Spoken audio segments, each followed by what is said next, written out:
కూడా ఉపమాన రీతిలోనే బోధించడం మనకు అర్థమవుతుంది. ఉపమాన రీతిగా బోధించినట్టు మనకి అర్థమవుతుంది. అయితే ఈరోజు యొక్క పరిశుద్ధ గ్రంథంలో క్రీస్తు ప్రభువు బోధించినటువంటి ఉపమానాల్లో ఒక ఉపమానాన్ని మనం చూద్దాం. ఉపమానం పేరు విత్తువాని ఉపమానము. ఉపమానం పేరు విత్తువాని ఉపమానము.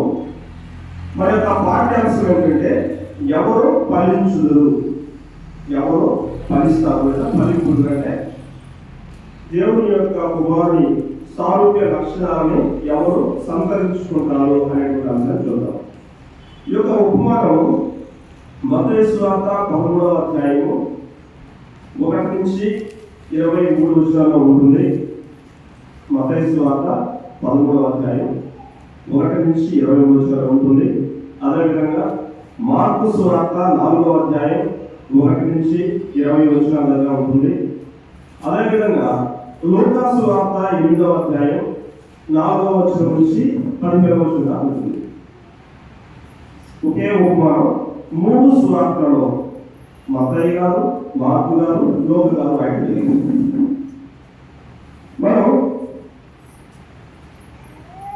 మత్తయి సువార్తలో చూద్దాం, లేదా లూకా సువార్త ఎక్కడైనా పర్లేదు, లూకా సువార్త నుంచి చూద్దాం. లూకా సువార్త 8వ అధ్యాయము, లూకా సువార్త 8వ అధ్యాయము 4 నుంచి 12 వచనాలు ఉంటుంది. నేను చదువుతాను. బహు జన సమూహము కూడి ప్రతి పట్టణం నుండి ఆయన వద్దకు వస్తుండగా ఆయన ఉపమాన రీతిగా ఇట్లనెను. విత్తువాడు తన విత్తనములు విత్తుటకు బయలుదేరిను. అతను విత్తుచుండగా కొన్ని విత్తనములు త్రోవ పక్కబడి త్రొక్కబడిన కనుక ఆకాశ పక్షులు వాటిని మృంగివేసెను. మరికొన్ని విత్తనములు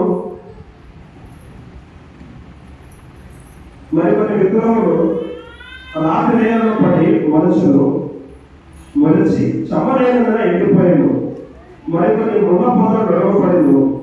ముళ్ళ పొదలు వాటితో మొలచి వాటిని నలచివేసెను. మరికొన్ని మంచి నేలలో పడిను. అవి మొలచి నూరంతలుగా ఫలించెను. ఈ మాటలు పలుకుచు వినుటకు చెవులు గలవాడు వినుగాక అని బిగ్గరగా చెప్పారు. ఈ యొక్క 4వ వచనం నుంచి 8వ వచనం వరకు ఒక ఉపమానం ఉంటుంది. విత్తువాని యొక్క ఉపమానం. ఈ ఉపమానం చెప్తూ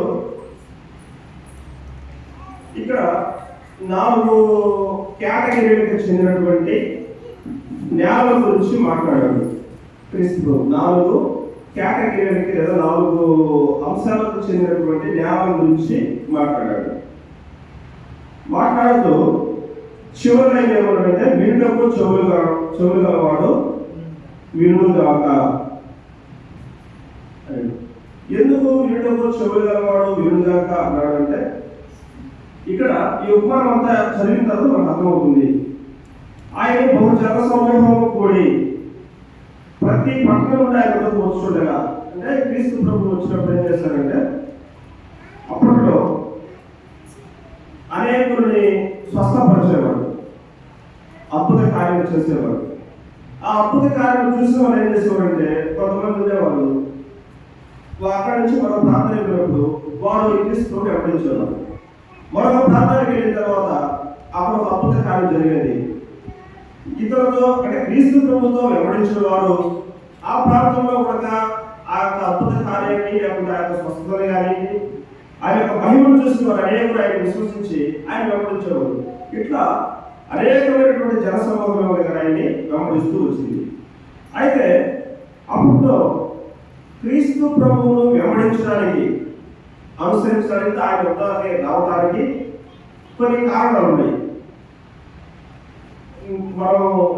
మనకి ఈ స్వార్థల ద్వారా అధ్యయనం చేసినప్పుడు మనకు తెలిసిన కొన్ని విషయాలు, నేను ఐడెంటిఫై చేసిన కొన్ని విషయాలు ఏంటంటే, ఒకటి వాక్యాన్ని వినడానికి వచ్చేవారు కొంతమంది కాదు, క్రీస్తు యొక్క బోధన వినడానికి వచ్చేవారు. ఎందుకంటే మనం మత్తయి స్వార్థలో గమనించాము, అన్నము ఆహారం లేకుండా నీళ్ళు లేకుండా అట్లానే వింటూ ఉన్నారు. కాబట్టి ఆయన వాక్యాన్ని వినాలి, ఆయన బోధన వినాలని వచ్చి కొంతమంది ఉన్నారు. కొంతమంది ఏంటంటే స్వస్థతను పొందమని దేవుడి దగ్గరికి పోతే, అంటే క్రీస్తు దగ్గరికి పోతే మాకు స్వస్థత కలుగుతుంది, మా రోగాలు పోతే విశ్వసించి వచ్చేవారు కొంతమంది ఉన్నారు. మరి కొంతమంది యేసు ఎవరో యేసు అంట, అసలు చూద్దాం, ఆయన అద్భుతాలు చేస్తున్నాడంట, స్వస్థతలు ఎవరికైనా కలిగిస్తున్నాడంట, ఆయన ఎవరు చూద్దామని చెప్పేవారు కొంతమంది.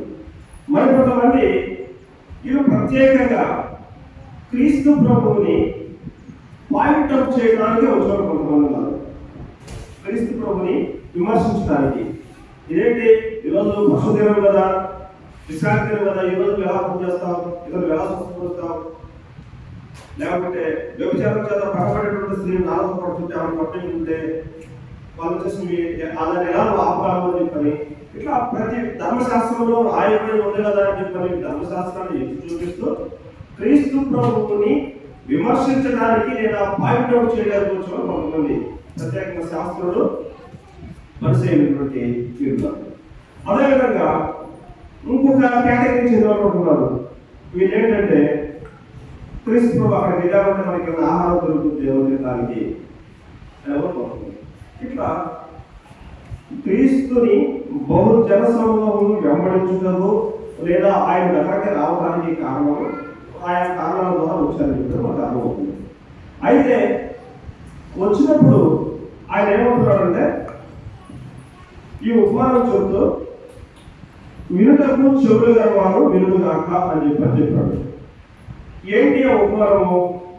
విత్తువాడు యొక్క ఉపమానం. ఇందులో 3 అంశాలు మనకు కనిపిస్తాయి. ఈ ఉపమానంలో 3 అంశాలు ఉన్నాయి. ఒకటి ఏంటంటే విత్తేవాడు, విత్తువాడు. రెండవది ఏంటంటే విత్తనములు.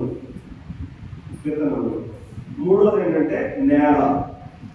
మొత్తం 3 అంశాలు ఉన్నాయి. విత్తేవాడు నాడు, విత్తనములు ఉన్నాయి, నేల. ఇంకా విత్తువాడు అంటే ఏమంటే బోధించువాడు.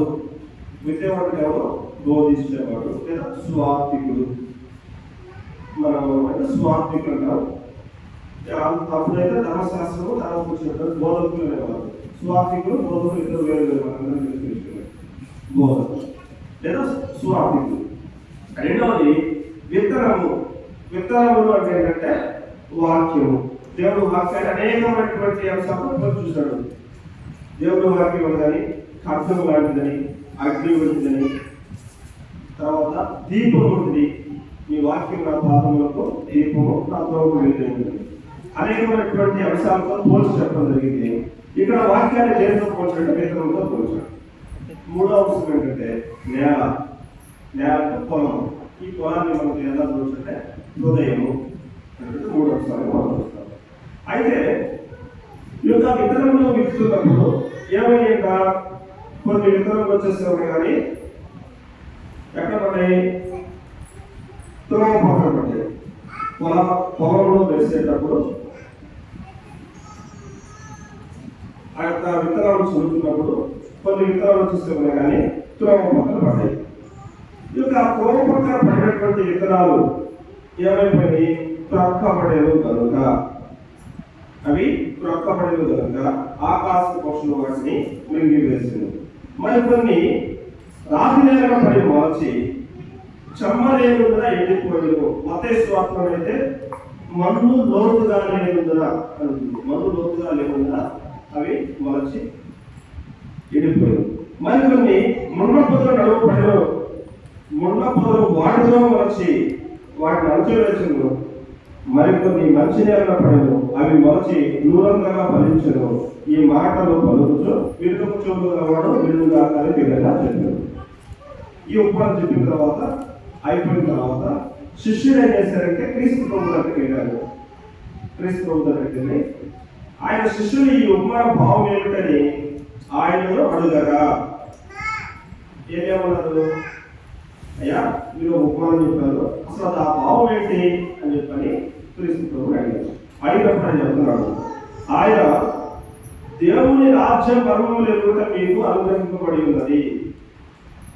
మీకైతే దేవుని యొక్క రాజ్యం పర్వములు ఎదుటకు అనుగ్రహించబడితే నేను ఉన్నాను కాబట్టి మీకు తెలియజేస్తున్న మీరు చాలా ధన్యులు అనుగ్రహించబడింది. అయితే ఇతరులైతే చూచియు చూడకయు వినియు గ్రహింపకయు ఉండునట్లు వారికి ఉపమాన రీతిగా బోధింపబడుచున్నవి. ఈ ఉపమానం ఎందుకు చెప్పారంటే, ఎవరైతే దేవుడిని చూసి చూడట్టుగా ఉంటున్నారో, విని వినట్టుగా ఉంటున్నారో వారికి బోధించబడుతుంది అని ఉపమానం చెప్తారు. మనం మత్తయి సువార్తలో కానీ అపోస్తలుల కార్యాలు కాదు, ఒకసారి చూద్దాము. అపోస్తలుల కార్యము 28వ అధ్యాయము. అపోస్తలుల కార్యము 28వ అధ్యాయము 26వ వచనం. అపోస్తలుల కార్యము 28వ అధ్యాయము. మీరు వినుట మట్టుకు విందురు గాని గ్రహింపనే గ్రహింపరు. చూచుట మట్టుకు చూతురు గాని కాననే కానని ఈ ప్రజల వద్దకు వెళ్ళి చెప్పుము. ఈ ప్రజలు కనులారా చూసి చెవులారా విని మనసారా గ్రహించి నా వైపు తిరిగి నా వలన స్వస్థత పొందుకున్నట్లు వారి హృదయము ప్రవీణది. వారి చెవులతో మందముగా విని కన్నులు మూసుకొని ఉన్నారు. ఇక్కడ వినటానికేమో వింటారు, చూడటానికి చూస్తారు, కానీ వాటిని గ్రహించరు. ఇక్కడ దేవుడు చాలా గట్టి మాట రాయించాడు. వారి యొక్క హృదయము ప్రవీణది. మత్తయి సువార్తలో అదే రాయించాడు. అంటే ఈ ఉపమానము ఎందుకు క్రీస్తు వాళ్ళని బోధించాడంటే, అనేక మంది జనసమూహం ఉన్నారు, అనేక ఆయన వెంబడించడానికి మొదలు చెప్పాము. ఆయన యొక్క మహిమను చూశారు, ఆయన యొక్క బోధనలు విన్నారు, ఆయన యొక్క అద్భుత కార్యాలు చూశారు, ఆయన చేసి అనేకమైన స్వస్థతలు చూశారు, కానీ ఆయన విశ్వసించిన వాళ్ళు కొంతమంది ఉన్నారు. అందుకని మనకు అర్థం కావడానికి ఉపమానం చెప్తూ ఆ ఉపమానం యొక్క భావాన్ని వాళ్ళకి బోధిస్తారు. మొదటి వచ్చింది మనం చూసినప్పుడు ఈ ఉపమాన భావం ఏమనగా, విత్తనము దేవుని వాక్యము త్రోవపక్కన వారు విలువారు కానీ నమ్మి రక్షణ పొందకుండానట్లు అపవాదం వచ్చి వారి హృదయంలో వాక్యము ఎత్తుకొనిపోవును. మొదటి కేటగిరీ వారి గురించి ఏం చెప్తున్నాడు? వాక్యాన్ని వింటారు కానీ వాళ్ళు ఏం చేయాలంట? నమ్మి రక్షణ పొందరు, అంటే గ్రహింపరు. నమ్మి రక్షణ పొందంటే గ్రహింపరు. వాళ్ళు గ్రహింపకపోవడానికి కారణం ఏంటి? ఏంటంటే సాతాను వాళ్ళని దాన్ని గ్రహింపకుండా చేస్తూ ఉంటుంది. దాని వారు ఏం చేస్తారంటే, మనము అపోస్తలుల కార్యం చదివినట్టుగా వాళ్ళ యొక్క హృదయము గర్వంతో నిండినదై, లేకపోతే వాళ్ళ యొక్క కన్నులకి పొరలు కమ్ముకున్నవి, లేదా వాళ్ళ యొక్క చెవులు మందంగా ఉన్నవి, దేవుని యొక్క వాక్యాన్ని వాళ్ళు గ్రహించడానికి ఇష్టపడరు. ఈ యొక్క ఇష్టపడినటువంటి వాళ్ళు విన్నటువంటి వాక్యాన్ని వెంటనే ఏమవుతుంది? పక్కకి పోతుంది. సాతాను ఏం చేస్తున్నట్టు దాన్ని ఎత్తుకొని వాళ్ళు సంఘానికి వస్తూనే ఉంటారు, కొన్ని సంవత్సరాలు వస్తూనే ఉంటారు, దేవుని వాక్యాన్ని వింటా ఉంటారు, కానీ వాళ్ళు గ్రహించరు, వాళ్ళు రక్షణ పొందరు. ఈ మొదటి కేటగిరీ వాళ్ళు. ఎందుకు వాళ్ళు వాక్యాన్ని వినకుండా వాక్యాన్ని అడ్డగించిన వాళ్ళు మనం చూడవచ్చు. సాధారణ ఏం చేస్తారంటే, వాక్యాన్ని వాళ్ళు విననీయకుండా వాటిని అడ్డగించడానికి కొంతమంది సాధనాలుగా వాడుకుంటూ ఉంటారు. సాధనాలు అపోస్తలుల కార్యం 13వ అధ్యాయము 46వ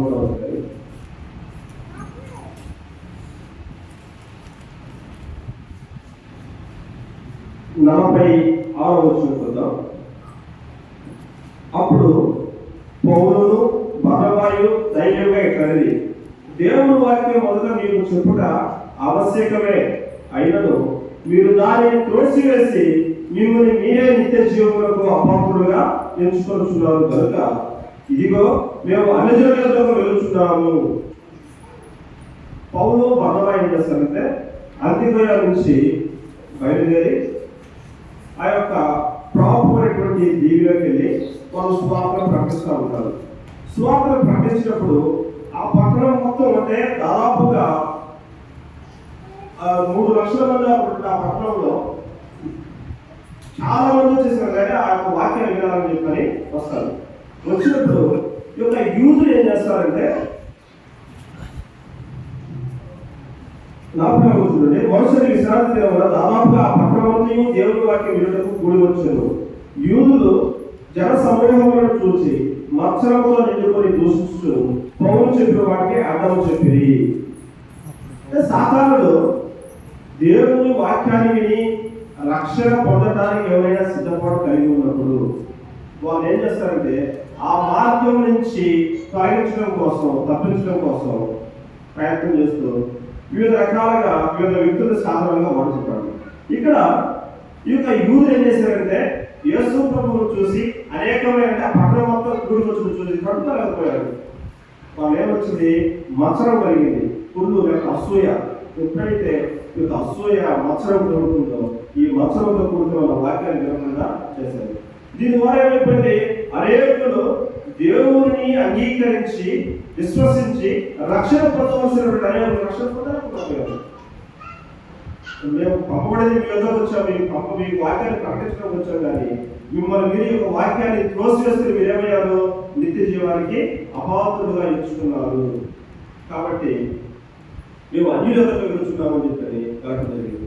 ఇక్కడ ఈ మొదటి న్యాయంలో పడినటువంటి విత్తనాల గురించి క్రీస్తు ప్రభు ఉపమానం బోధిస్తే ఏమంటారంటే వీళ్ళు వాక్యాన్ని వింటారు కానీ వీళ్ళు గ్రహించరు. సాధారణ వాక్యాన్ని వాళ్ళకి హృదయంలో నుంచి తీసుకువెళ్తుంది అని చెప్పని చెప్పడం జరిగింది. అదేవిధంగా రెండవ ఏంటంటే రాతి నేలగా పడిన వారు. రెండవ ఏంటంటే రాతి నేలగా పడిన వారు. అంటే ఈ యొక్క రాతి నేలగా విత్తనములు పడిన వారు ఎవరగా విన్నప్పుడు వాక్యంలో సంతోషంగా అంగీకరించేవారు, కానీ వారికి వేరు లేనందున కొంచెం కాలం నమ్మి శోధన కాలంలో తొలగిపోవద్దు.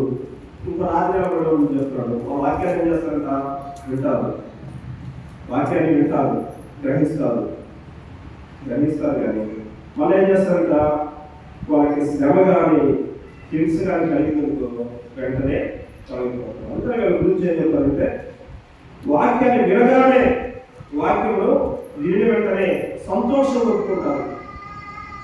మనలో చాలా మంది ఏం చేస్తారంటే కొన్ని సందర్భాల్లో నేను గతంలో గమనిస్తూ ఉండేవాడిని. కొంతమంది మీటింగ్స్ పెడతా ఉంటారు, సువార్త మీటింగ్ అని చెప్పని పెట్టినప్పుడు సువార్త మీటింగ్లో ప్రకటించిన తర్వాత ఏం చేస్తారంటే ఎవరైనా కానీ దేవుడు అంగీకరించాలని మీరు చేయొద్దండి, మీ గురించి మేము ప్రార్థన చేస్తామని చెప్పి అంటారు. అప్పటికప్పుడే ఆ యొక్క ఆవేశంతో కొంతమంది చేతులు ప్రార్థన చేసిన తర్వాత ఆ నెక్స్ట్ రోజు ఏం చేస్తారు, వాళ్ళకి బాప్తిస్మం ఇస్తారు. వాళ్ళకి అసలు దేవుడు అంటే ఏంటో తెలియదు, దేవుని యొక్క సంకల్పం ఏంటి, ఈ భూమి మీద ఎలా ఉందో సంకల్పం తెలియదు, క్రీస్తు ప్రభు ఎందుకు వచ్చాడో ఆయన యొక్క ఉద్దేశం ఏంటో తెలియదు, పరిశుద్ధాత్మ అంటే ఏంటో తెలియదు, బాప్తిస్మం పొందడం ద్వారా ఏం పొందుకుంటారో తెలియదు. కానీ వాళ్ళు ఏం చేస్తారు, మేము దేవుడు అంగీకరించాం, బాప్తిస్మం పొందుతున్నాం, మేము పరలోకానికి వెళ్తాము అనే ఉద్దేశంతో వెంటనే అంగీకరిస్తారు. అయితే క్రీస్తు సంఘంలో చేర్చబడిన కొంతమంది కూడా దేవుని వాక్యాన్ని అంగీకరించడం అంటే రక్షించబడేవారు, రక్షించబడి సంఘంలో చేర్చబడతారు. చేర్చబడిన తర్వాత ఏమవుతుంది, వాళ్ళకి ఏదైనా చిన్న శోధనలు కానీ శ్రమలు కానీ హింసలు కానీ కలిగినప్పుడు ఇదేంటి ఇంతకుముందే మేము బాగున్నాం కదా, క్రీస్తు రుచితో ఒక్క శ్రమపోయి మా శ్రోతలు ఎక్కువ చెప్పాయి, వాక్యాన్ని విడిచి సంఘాన్ని విడిచి వెళ్ళిపోయేవారు కొంతమంది. కొంతమందికి అయితే సంఘంలో వాళ్ళు కోరుకునేదో ఐడెంటిటీ కోరుకు వస్తారు, వాళ్ళు కోరుకున్నది దక్కలేదు అనుకోండి సంఘం నుంచి వెళ్ళిపోతా ఉంటారు. అందుకనే పేరు గారు 1 పత్రికలు అంటారు కదా, 1:7 మన విశ్వాసం అనేది అగ్ని చేత పరీక్షింపబడేదై ఆ యొక్క శోధనలను జయించి నిలిచినదైతే అప్పుడు మాత్రమే మనకి కిరీటం దొరుకుతుంది. అప్పుడు మాత్రం మన విశ్వాసం అనేది బలపడుతుంది. అంతేగాని బంగారంని అంటే సువర్ణం అగ్ని చేత కాల్చబడిన తర్వాత ఏమవుతుంది, అందులో నుంచి దాని స్వచ్ఛత బయటకు వస్తుంది. విశ్వాస జీవితంలో ఎప్పుడు వాళ్ళు స్థిరపడతారు, ఎప్పుడు స్థిరంగా ఉంటారు, విశ్వాసంలో ఎప్పుడు బలం పొందుకుంటారంటే శోధనలు వచ్చినప్పుడు, ఆ శోధనని జయించినప్పుడు. కాబట్టి మన యొక్క విశ్వాసం అగ్ని వంటి పరీక్ష వలన అది శుద్ధమయ్యే విధంగా, అంటే సువర్ణం ఏ విధంగా శుద్ధమవుతుందో శోధన చేత మన యొక్క విశ్వాసం కూడా బలాన్ని పొందుకోవాలి, స్థిరపడాలి. అదేవిధంగా రోమా 8:18 అపోస్తలుడైన పౌలు గారు చెప్తారు. రోమీయులకు రాసినటువంటి పత్రిక 8వ అధ్యాయము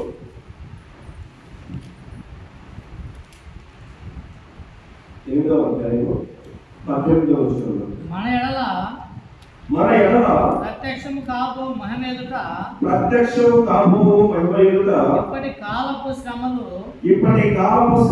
ఎన్నతగినవి కావని ఎంచుచున్నాను. దేవుణ్ణి అంగీకరించి రక్షింపబడి ఆయన యొక్క సంఘంలో మనం చేర్చబడినప్పుడు మనకు శ్రమలు వచ్చినప్పుడు ఆ శ్రమలు మనం ఎలా చూడాలి? ఈ శ్రమలు అనేవి నథింగ్. అందుకనే పౌరులకు మాట్లాడుతున్నాడు, కొరింథీయులకు రాసిన పత్రికలో క్షణకాలం ముందు ఈ యొక్క శ్రమలో చులకనైనటువంటి ఈ శ్రమ అంటే ఈ క్షణకాలం ఉండేటువంటి యొక్క శ్రమలు వచ్చేసినటువంటి ఇష్టమైనటువంటి ఆ యొక్క నిత్య జీవం కోసము మేము పాటుపడుతున్నాము, మేము భారాన్ని కలిగి భరిస్తున్నాము అని చెప్పి అంటారు. కాబట్టి ఇప్పటి కాలపు శ్రమలు అనేవి అసలు ఎడదగినవి కావు.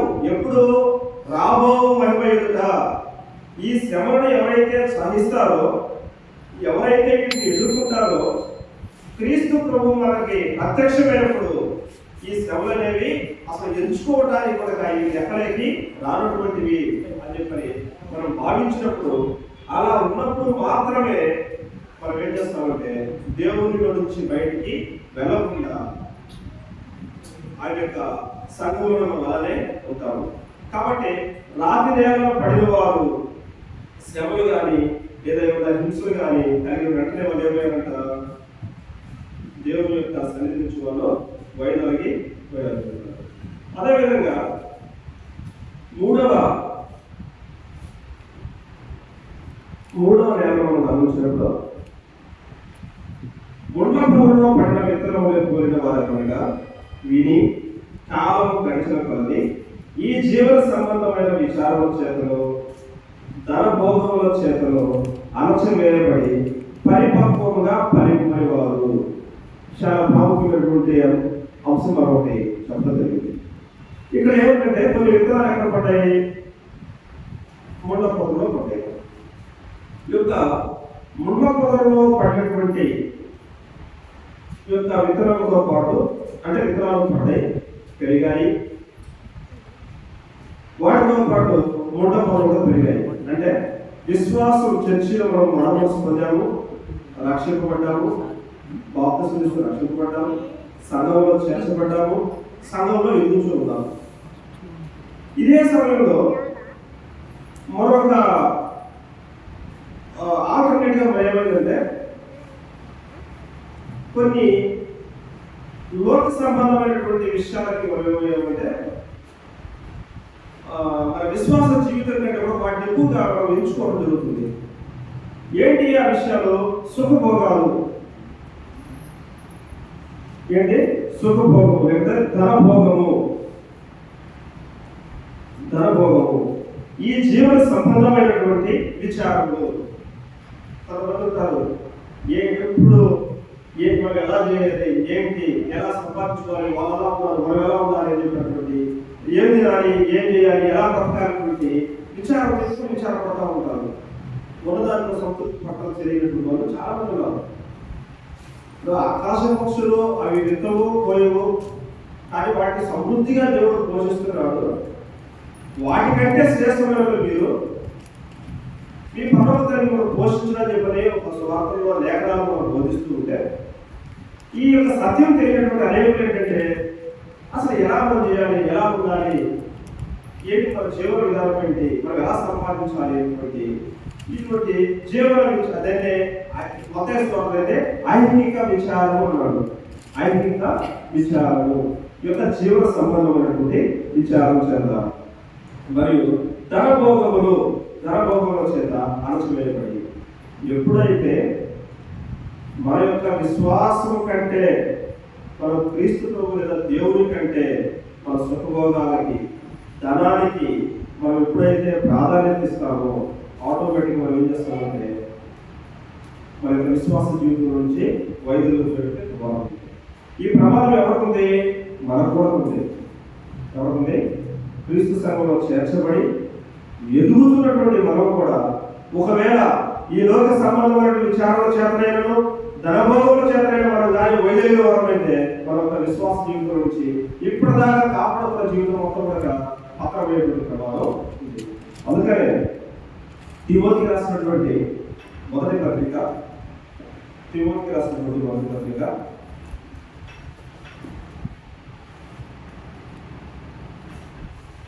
5వ అధ్యాయము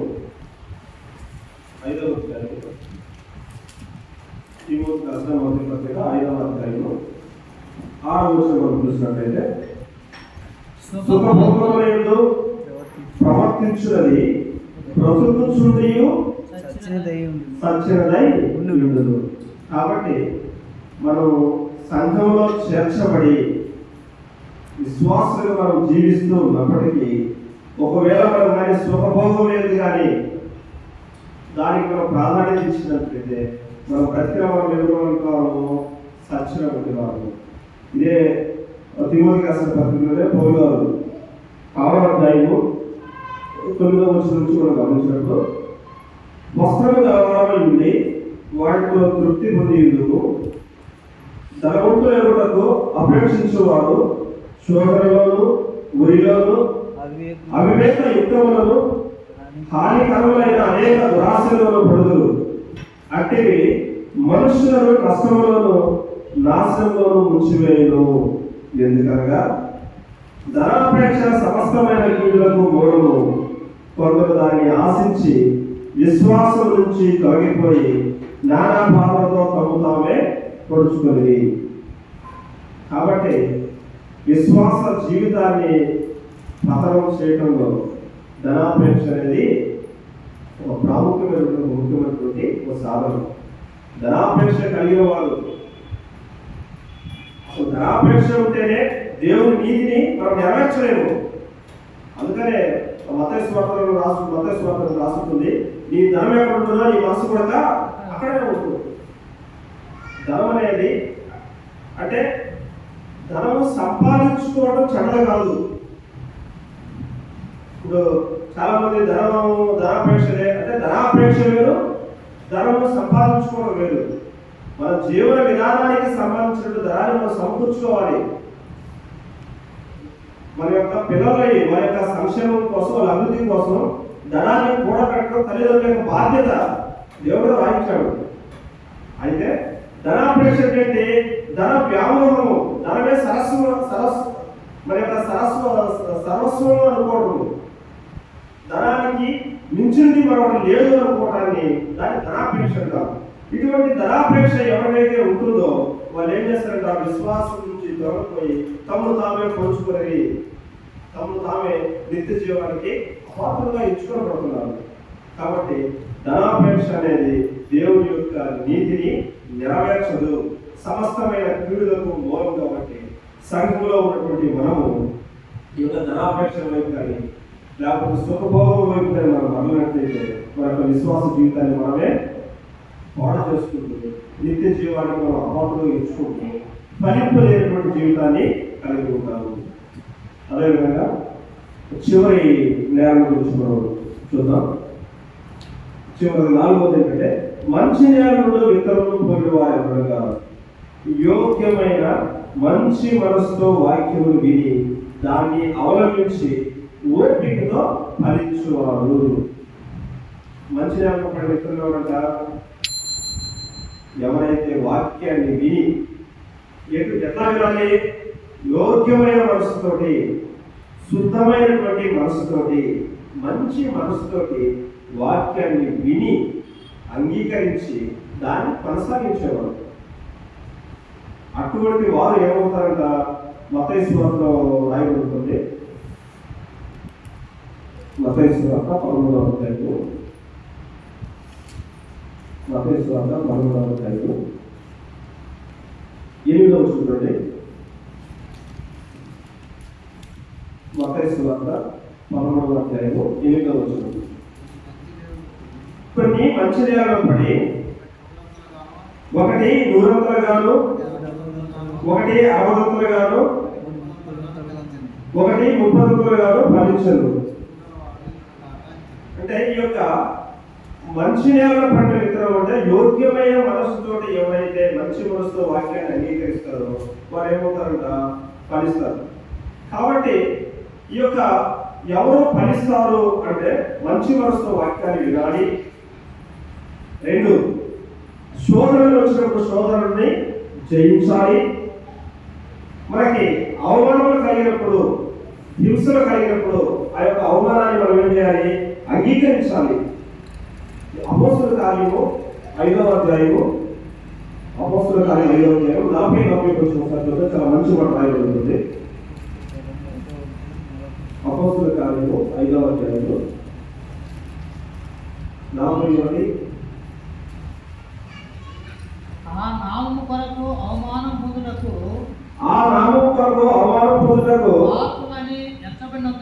పాత్రులని ఎంచబడినందున వారు సంతోషించుచు మహాసమేతం నుండి వెళ్ళిపోయి ప్రతి దినము దేవాలయములోను ఇంటింటను మానక బోధించుచు యేసే క్రీస్తుని ప్రకటించుచుండిరి. ఇక్కడ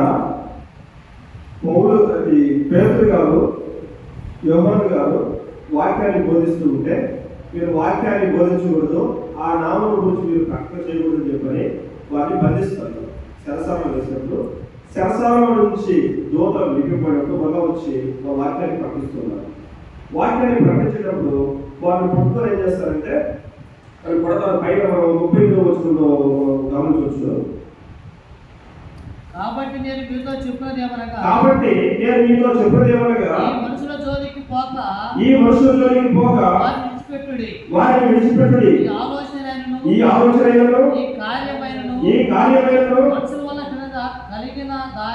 మనుషుల వలన కలిగిన దాయన అది అర్థమవును. దేవుని వలన కలిగిన దాయన వారిని వ్యర్థపరచలేరు. మీరు దాన్ని వ్యర్థపరచలేరు. మీరు ఒకవేళ దేవునితో పోరాడువారు కోసమి వారి మాటను సమర్థించి అపోస్తలులను పిలిపించి కొట్టించి యేసు నామమును బట్టి బోధింపకూడదని ఆజ్ఞాపించి వారిని విడుదల చేసి. నేనేం చేశారంట? మళ్ళీ మీరు యేసు నామాన్ని ప్రకటించకూడదు అని చెప్పి పిలిచి కొట్టించి మహాసమయంలో పెట్టి కొట్టించి వాళ్ళు ప్రకటించినప్పుడు వాళ్ళు అప్పుడేమంటున్నాడు? ఈ యొక్క ఆ నామం కొరకు అవమానం పొందుటకు, క్రీస్తు నామం కోసం మేము అవమానం పొందడానికి, మేము కొట్టించుకోవడానికి, మేము పాత్రమని ఎంచబడినందుకు మరి వారు సంతోషించారు. క్రీస్తు నామాన్ని బోధిస్తుంటే మహాసమయంలో నిలబెట్టి కొట్టి వాళ్ళని హింసించి దూషిస్తుంటే వాళ్ళు ఏం చేస్తారంట? సంతోషిస్తూ ఏమంటున్నారు? ఆ నామం కోసం అవమానం పొందడానికి మేము పాత్రమయ్యామని చెప్పని వాళ్ళు సంతోషించారు. అలా ఎవరైతే నిలబడతారో వాళ్ళు ఫలిస్తారు, వాళ్ళు నిత్య జీవనం సంతరించుకుంటారు. కానీ చిన్న శ్రమరా కానీ చిన్న బాధరా కానీ తప్పించుకోగలరు. శిష్యులు ఎన్ని శ్రమలు పొందారు, ఎన్నిసార్లు పట్టబడ్డారు, అపోస్తలులు ఎన్నిసార్లు పట్టబడ్డారు, ఏ విధంగా హింసించబడ్డారు, ఎలా చంపబడ్డారు, వాళ్ళు ప్రాణాలు ఇవ్వడానికైనా సిద్ధపడ్డారు. కానీ ఆ నామాన్ని ప్రకటించడమేమో ఉండలేమో అని చెప్పారు. అలా ఎవరైతే చెప్పగలరో, అలా ఎవరైతే వ్యవహరించ ఫలించగలరో వాళ్ళు ఫలిస్తారు. శోధనలు వచ్చినప్పుడు ఎవరైతే శోధనలు జయిస్తారో, ఎవరైతే నిలబడతారో వాళ్ళు ఫలిస్తారు. లక్ష్యాలను ఎవరైతే కొనసాగిస్తారో, ధనాపేక్ష లేకుండా ఎవరైతే కొనసాగిస్తారో వాళ్ళు ఫలిస్తారు. అందరూ పోలుగా అంటారు, నేను సమస్తముని నష్టముగా, లాభసాధకమైన సమస్తము కూడా నేనేం చేశాను, నష్టంగా ఎంచుకున్నాను, పెంటతో సమానంగా ఎంచుకున్నాను అంటాడు. మంచి పోరాటం పోరాడితే నా కొరకు కిరీటం దాచబడినది నా కోసమే కాదు, మీకోసం దాచబడింది అని చెప్పాను. అటువంటి మంచి పోరాటం పోరాడేటువంటి వారిగా మనం ఎప్పుడైతే ఉంటామో, ఎప్పుడైతే మనం ఫలిస్తామో అప్పుడు దేవుడు మనం పొందుతాడు. అందుకనే యోహాను రాసినటువంటి సువార్త 10వ అధ్యాయము, యోహాను రాసినటువంటి సువార్త 10వ అధ్యాయము 8వ వచనం మనం గమనించినట్టు,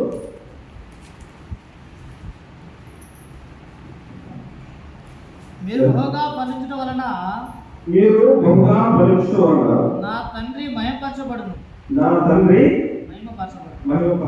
కాబట్టి మనం బాగా ఫలించినప్పుడు క్రీస్తు యొక్క స్వారూప్య లక్షణాలను మనం సాధించినప్పుడు, క్రీస్తులాగా మనం జీవించాలని ప్రయత్నం చేసినప్పుడు దేవుడు ఏం చేస్తాడంట, మనం చూసి సంతోషిస్తాడు. అలా కాకుండా మనం ఫలించకుండా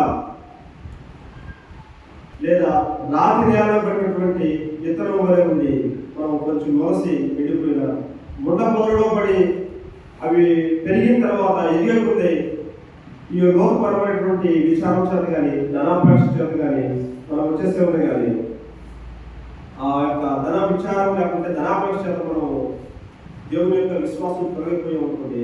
ఇటువంటి వారందరూ ఏం చేస్తుందంటే ఆ తీగలన్నింటిని తీసి కాల్చి వేస్తారు. ఆ చెట్టు మొత్తాన్ని పోగు చేసి ఏం చేస్తుంటే ఆ అగ్ని వేసి కాల్ వేస్తారు. ఎవరు స్వాతంత్రం రాయబడుతుంది 10వ ఆలోచన, ఎవరైనా నా యుద్ధం ఎదురు వాడు తీగ బయట పారవేయబడి ఎండిపోవుడు, మనుషులకి వాటిని పోగు చేసి అగ్నిలో పారవేస్తారు.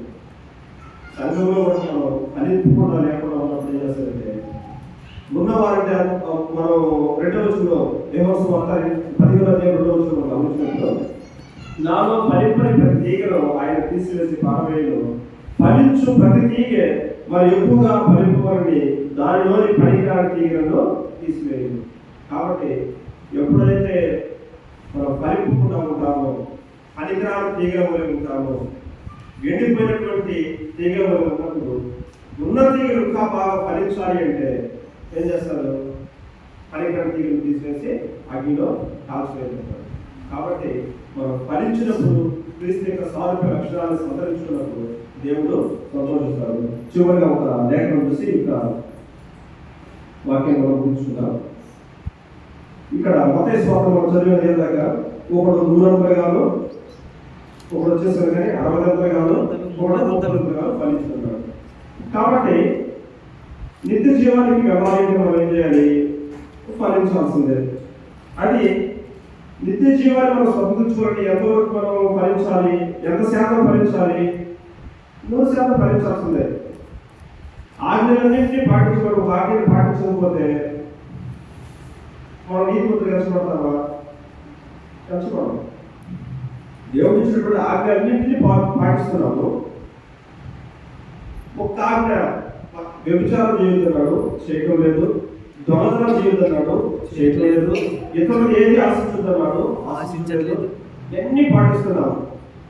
10వ భావం ఇవ్వన్నాము, ఇస్తున్నాము. ఇతరులను ప్రేమించమన్నాను, ప్రేమిస్తున్నాము. అన్నీ పాటిస్తున్నాము. ఒక చిన్నదే మనం అనుకుంటాము, ఒక చిన్న ఆజ్ఞ ఏంటది, అబద్ధం చెప్పకూడదు అన్నాడు. అబద్ధం చిన్నదే కదా, నేను అబద్ధం ఒక్కటే చెప్పా, మిగతా అన్నీ పాటించా. మన పర్వతకి వెళ్తామా? రాము. ఎందుకంటే అన్నింటినీ పాటించి ఒక్కటే తప్పిపోయినా కానీ మనము ధర్మశాస్త్రం అంతటిలో మనం తప్పిపోయిన వారు అవుతాము. కాబట్టి ఒకడు 100 గాను, ఒకడు 60 గాను, ఒకడు 30 గాను ఫలించు. 100 ఫలించిన వాడు నిత్య జీవానికి వెళ్తాడు.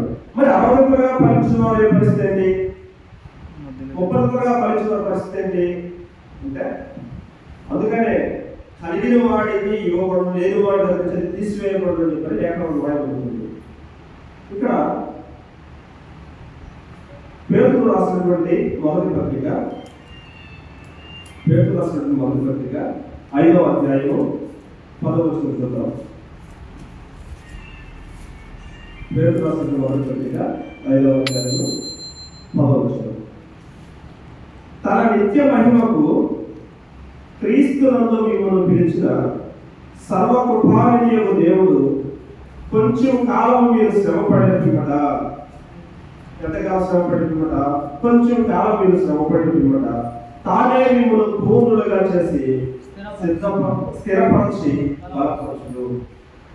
కాబట్టి ఈ లోకంలో మనం జీవించేటప్పుడు క్రీస్తు ప్రభు యొక్క సారూప్య లక్షణాలను సాధించడానికి మనం ప్రయత్నం చేసినప్పుడు 100% మనం సాధించలేకపోవచ్చు. నేను కానీ మీరు కానీ సాధించలేకపోవచ్చు. కానీ ఆ ప్రయత్నం మనం చేసినప్పుడు, కొంత మనం సాధించినప్పుడు దేవుడే మన పైన కృప చూపించి, ఆయన ప్రేమ చూపించి ఏం చేస్తారంట, మనం 60% మనం సాధించగలుగుతుంది.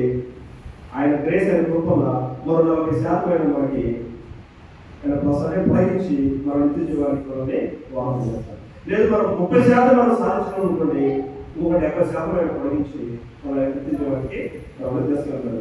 అంతేగాని అసలు ఆ వాక్యాన్ని అంగీకరించకుండా మన హృదయాన్ని మనం దాన్ని గ్రహించకుండా అనుకోండి, మనము అసలు ఎప్పుడు రక్షించబడే సంఘంలో చేర్చబడేది.